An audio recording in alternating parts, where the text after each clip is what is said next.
Hey there, crafty peeps. It's Rhonda from Rhonda World 365. I'm back with another journal. I just wanted to let you know that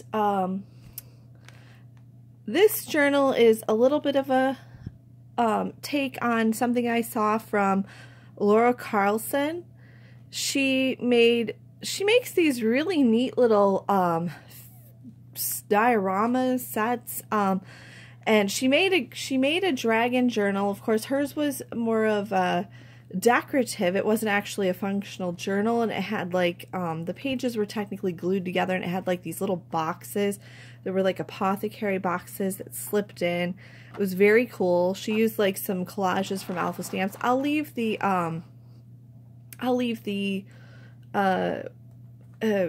link to it below, or if I can figure out how to do that one, I'll leave the link below, or at least I will make sure I leave her name and everything. So that's how I saw this. Now, she uses these, tissue paper, and she uses eggshells. Well, I didn't really want to save eggshells, so I did use the tissue paper, of course, to build up the eye around the little dragon glass eye here. And I do know that her eye was a paper sticker eye, and then she used glossy accents to build the eye up, which was very cool, but also very time consuming, and I'd already found these at Michael's, so I went with this. Next time, at some point, I do want to actually try her way too. And then I found the paper was already scaly paper, and the way that I had added scales up in the eye was with the fatter glitter. It's like octagonal glitter, and I just like went ahead and brushed it on with my finger, and then we went over it and I colored it, and with the paints and the mixed media paints and pastes and several different things like that. And then the gold is like a Heidi Schwab paste. Let me see here if I can figure it out. I found the silver one. Okay, so Heidi Schwab Art Screen ink. But anyway, it's just kind of cool stuff to work with. Well, this one was silver that I just showed you, but the one that I used is gold, and I think that's on my other bench over there, so I don't want to really go too far from here. And then if you'll notice, all of the corners have these Tim Holtz metal corner findings, little corner adornments, and both on the front and back. And then this strap here that I've used as a closure is actually from an old boot, and the boot was not functional anymore, but the strap was really cool, so I took that, and I thought it was just kind of neat looking. So anyway, we're going to open it up real quick here, and I put it on the second one. There's a third one down here. I think it would fit on the third one too, even though I have chunky stuff in here. If you can tell, it's a chunky baby. Anyway, so, but in case, I'm going to give this to my brother as a gift. He likes all things, he likes the old Dracula, and he likes the old Werewolf, Wolfman, things like that, and I've kind of created this journal with that stuff in mind.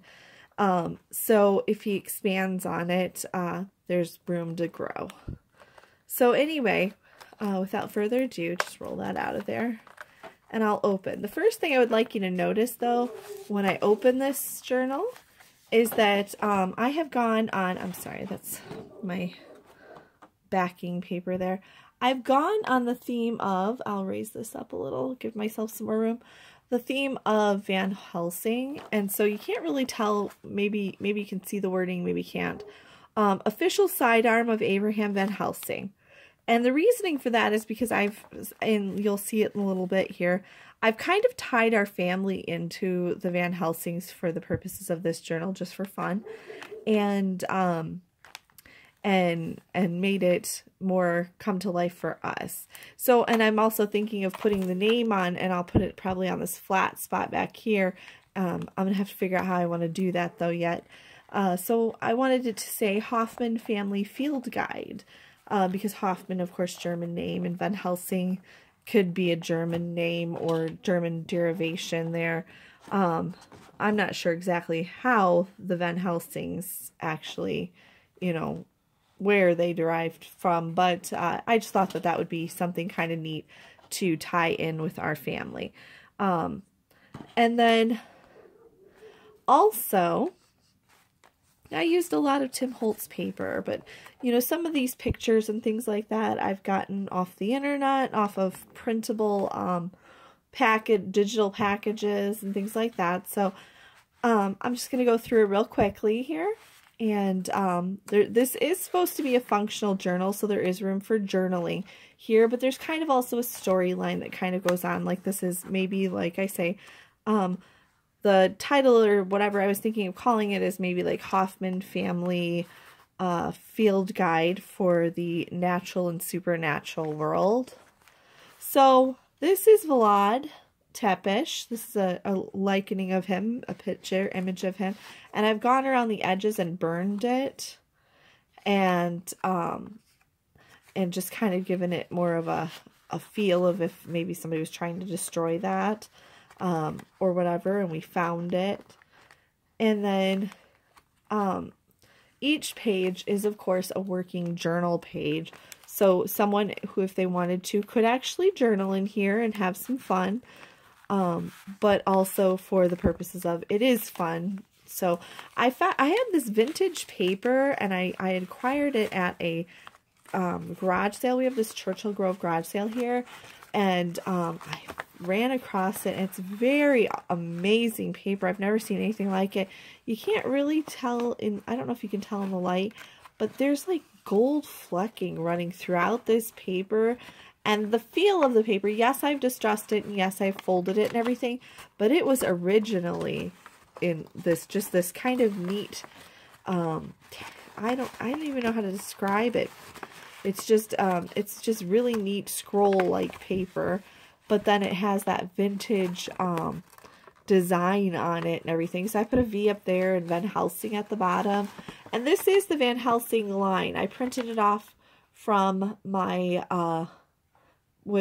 computer, and it even has a little key to tell which ones, like the vampire bloodline linked, marriage, deceased, unknown relationship, kind of, you know, all different kinds of things. And I, down here, went ahead and tied it into our family for where there's like certain relatives of our family, and this one would be our great-grandfather, just to add some fun. And on the back, because that was the Van Helsing line, on the back is the Vlad Dracul line, and it of course ties in with Rachel Van Helsing, and that is where the crossover occurs. And so I put that on the front and back just because it's kind of like something a hunter's guide might have. And then there's lots of other little interest in here, which is just meant to decorate the journal, and I just thought it was kind of cool. And here, I don't know if you know the show Bones, but anyway, it kind of almost, to me, the skeleton almost appears to be the widow's son skeleton that they do on there, which I just thought looked kind of cool. And again, there's like the mask, the dummy, and I think that's Houdini, if I'm not mistaken. And a lot of this is Tim Holtz stuff, so I made kind of a makeshift wax closure here, and I've popped it. And then inside this one, this is another one of those, and if you can see there, that's all metallic. It's gold. It's vintage paper. It's just very amazing. And I really liked all the angels in it. And that is the map of Transylvania, Romania area, the area where Vlad would have lived, fought the Turks, that kind of thing. So I just added that to the book because I loved the symbolism there and just how that page looked. It was just kind of a neat little add of interest. And of course there's tags throughout the book for journaling. They're all embellished, and everything is inked or distressed or all of these pages that seem to be a little bit white. You can tell they're tinged and aged. They're all tea-dyed. So nothing in the book is pure white or plain. There's a couple of tags there. This one here is a picture that I ran across of the girl, and she looks demonic or vampiric.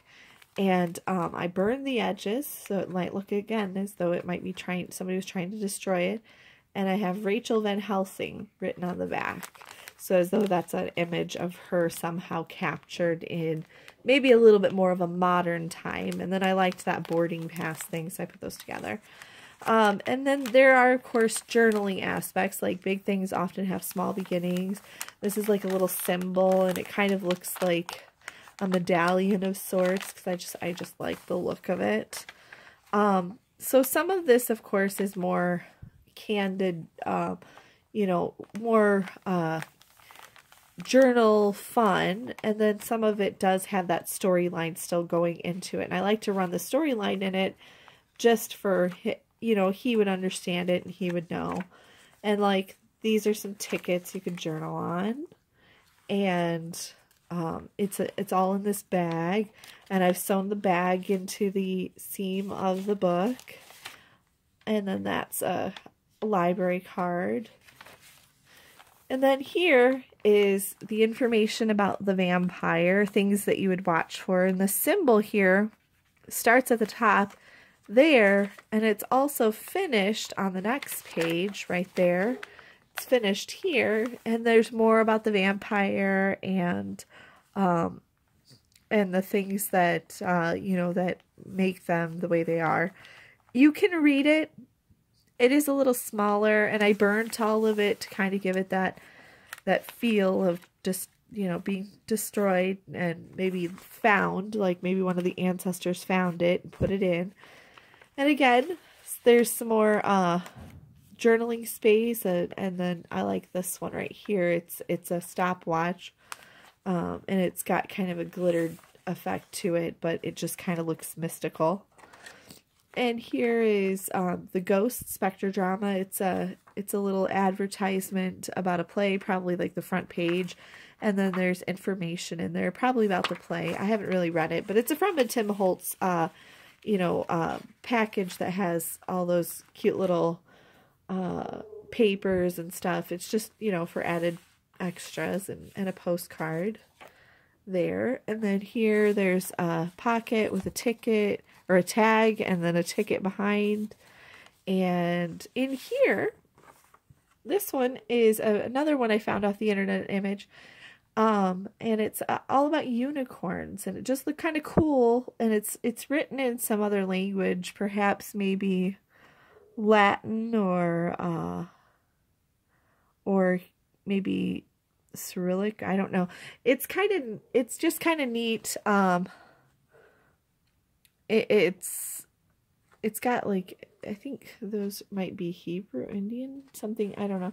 But anyway, I've distressed it, and it does, it looks like something like, you know, you might see in a field guide, and there's a little bit of journaling space on the back of that. And some tags, and I did, this is like newspaper clipping, but yet you can journal inside it. Just for added effect, and also to create some journaling space. Again, more tags, and then just, you know, journaling space behind. And here again, a little bit more journaling space. And I like this one with the druggist. I kind of thought that it looked as though he was perhaps, you know, it was an advertisement, and the druggist is in there, and this is the thing that they're, you know, that they're advertising and things like that. And then a little bit more. This one flips up, so you have journaling space on the top, bottom. This is the rest of that bag.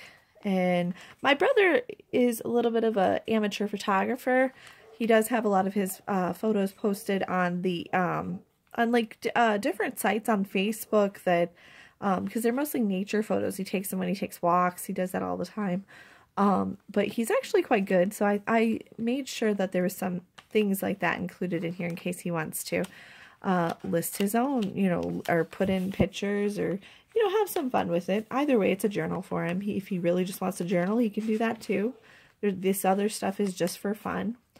And then that one would slide and you could journal. And either way. And then there's an envelope in the spooky house. And the envelope again has more tickets in it. It has a double ticket set, larger. You can journal on it. And it also has a tag that can be used for journaling. And that tucks right in there. And he could tuck anything else he wanted to in there. Space for journaling again. I like this little owl, and then there's this palm reading hand here. And then it says, for external use only, toxic. And then I did create a little bit of stationery pad. And it's kind of just got that vintagey, creepy look, creepy feel. Again, another photo thing. It says name, date, photo taken by, best part was when, you know, just for journaling card, in a little tuck spot there. Again, a picture of Houdini, and these are two little die cuts, a key and scissors, and I tucked them into this little bag here.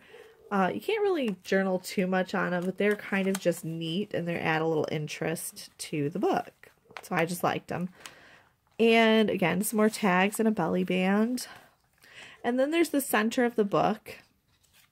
And the center of the book has, has these pockets. So the one pocket is, has, a little writing tablet here. Flip up. And you could journal on that, but you probably need a little bit lighter of color. And I kind of liked this. It says collect 1933, 1934, and that signature date, signature date, signature date. And I just thought that kind of looked cool, and it's definitely good for journaling. Then here we have the bat. And then on this side, it's all the pictures of the human anatomy. And the numbers coincide with the writing on the sides. And I just found that really interesting. And then we get to the second signature of the book. The second signature is all is about some other things. Like this one starts with the Crawley witches, and this is, I've kind of made up this story about these witch family, the Crawley witches. Now this is Lucille. I have her name as Lucille May Crawley, and the date here is 1714. So I'm saying that's who that is.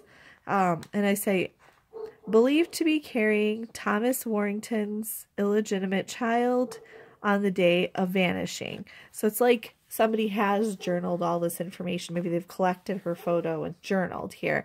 And then, let's see here.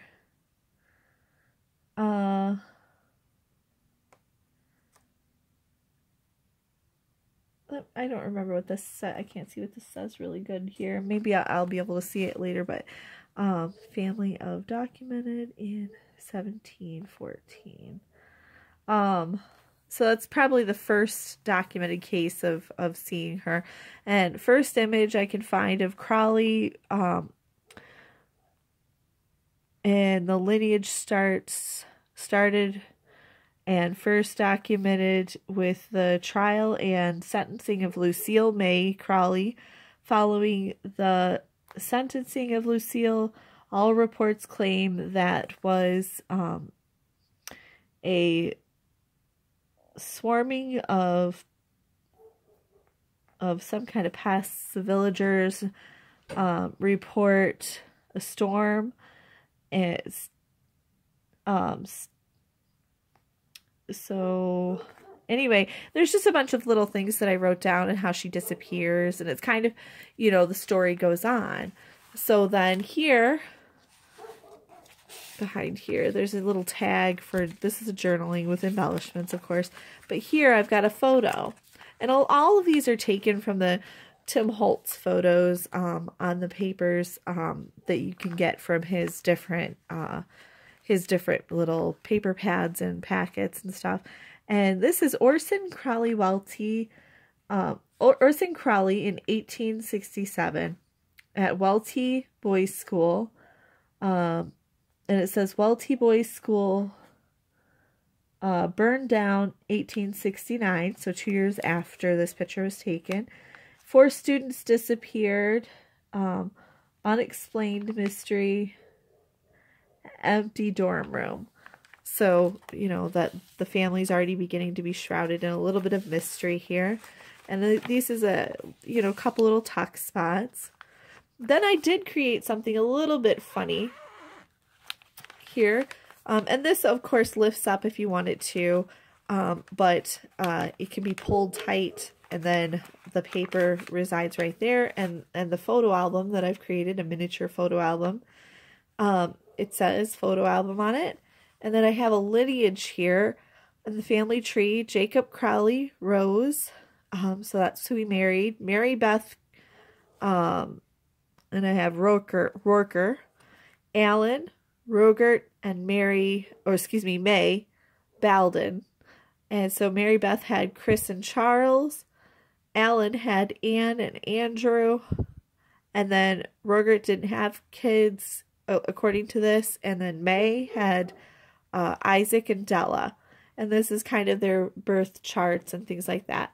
And this photo here is, and these are all photos, mind you, again. And I burnt the edges, so it looks as though it might have been in a fire, possibly destroyed. A lot of this will revolves around the family of, I say that the family had, you know, was surrounded by mysterious fires and things. So this says Muriel and Jacob. And so that would be Jacob's mother in 1907. And then it says Muriel Rosem Crowley. And this was her picture. And then down here is Jacob Allen Crowley, Alice Elizabeth Muriel Crowley. And so the picture here shows her, it shows his birth date as 1901. It shows her birth date as 1904, but it also shows that she had died in 1908. It's not consequential, just like because I didn't add her to the story, and I thought that was kind of, you know, interesting way to move it along. Jacob and Rose Gordon Crowley. Rose, his wife, was named, her maiden was Gordon. They were wed April 12, 1923 in Wimby Hall. Mary Beth Crowley Rourker, 1941. That's her picture. Alden Harold Crowley, 1936. And this all might have been, this whole book may have been assembled by, like, Mary Beth or somebody. Rogert David Crowley, 1936. Alan and Rogert, that was in 1938. It says Bolton Company Youth of America Convention. There's just some different, like, family photos, and this one says that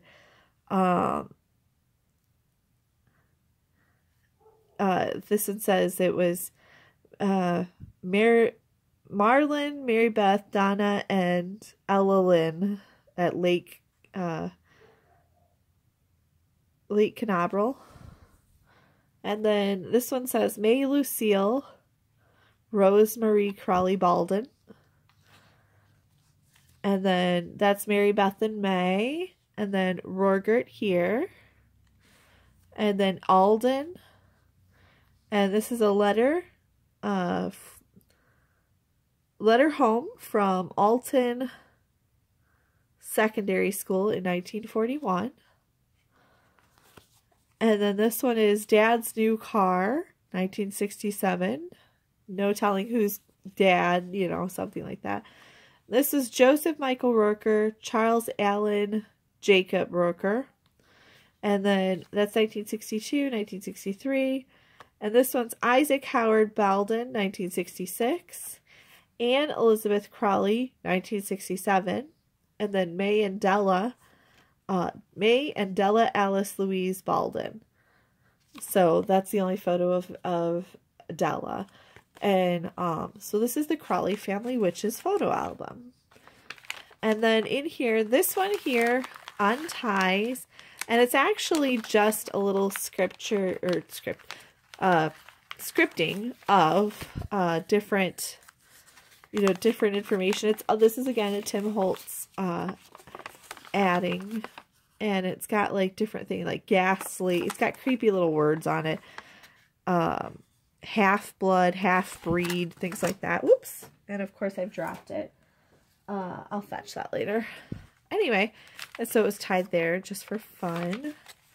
In here, this one pops open, and it's the curse. I printed that off and burnt it a little bit and mounted it. And it says, even a man who is pure in heart and says his prayers by night may become the wolf when the wolfsbane blooms and the autumn moon is bright.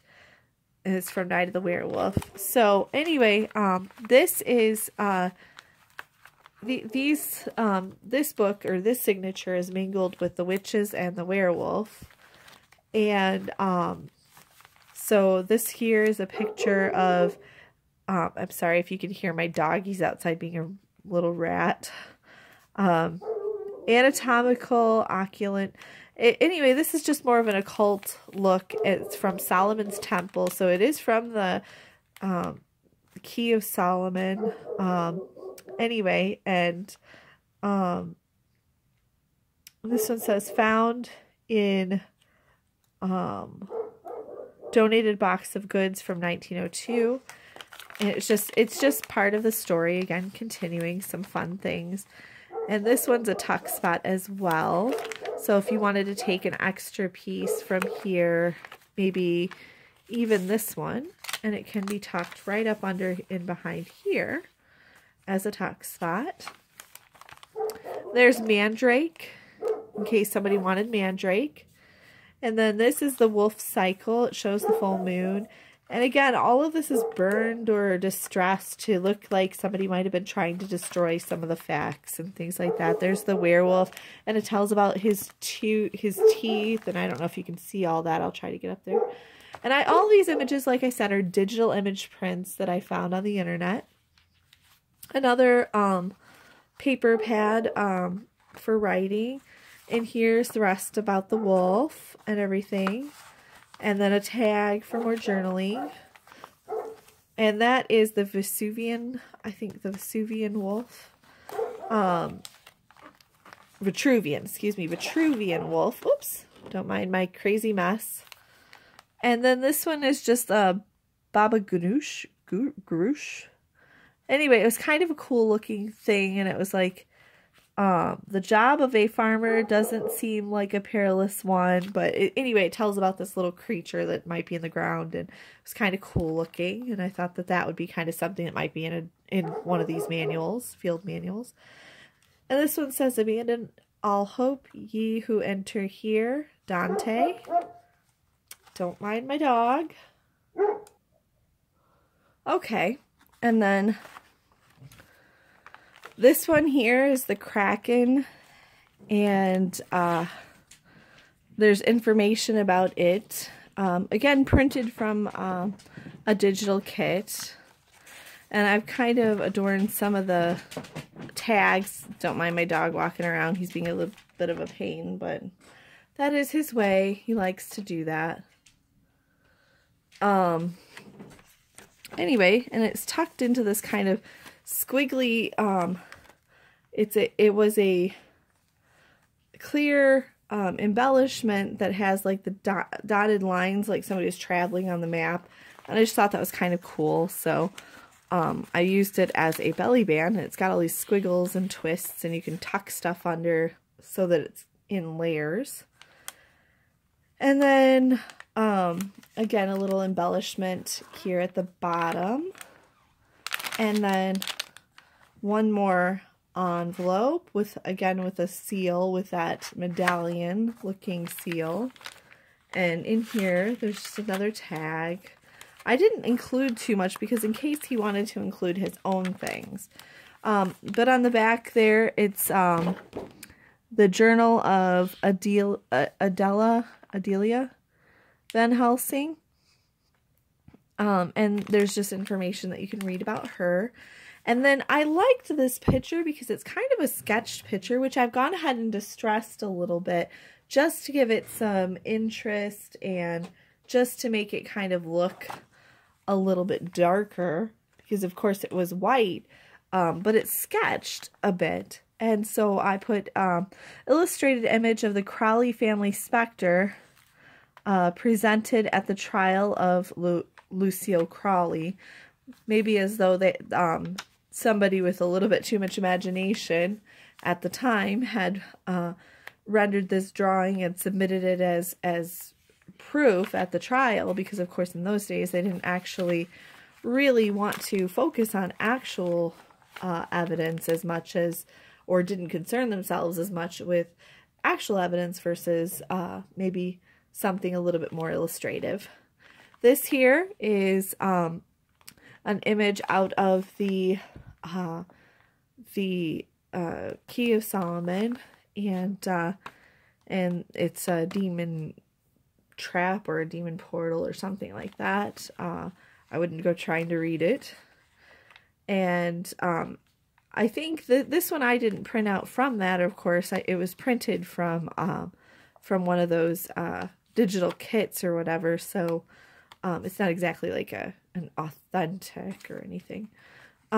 This is Orson and Muriel Crowley. So that would have been, Orson would have been Jacob's father, and Muriel's the mother. Family seems quiet at this time. Next incident of unusual doesn't occur until the birth of Jacob, 1901, March 17. Reports of several homes and fields spontaneously set fire. So again, fire surrounds this family, so that's why I've included a lot of that to the pages. In this one, this bag, there's a little person, and he's kind of just neat looking, so I put him in there. And then this is a diagram of a house in the perspective view, so you have what it would have looked like on the inside, and then behind that is journaling space, and behind that is, of course, the page itself. And then the last page here has these images of these two children and everything, and that's burned, but then I use that as a belly band. And then here, it says a final word, and it's like more information. And then this one here is the unbroken maze, or excuse me, the broken maze. So that image is, I have it as a die cut, and I just really liked the imagery that you see there. And then along with it, this one says blood, sweat, and tears. It just kind of gave it that symbolism that I was looking for, and I just really liked how that all pulled it together. So this is his journal. I hope you enjoyed it. I hope you stayed with me for it. It's a little bit of a longer one than I'm used to doing.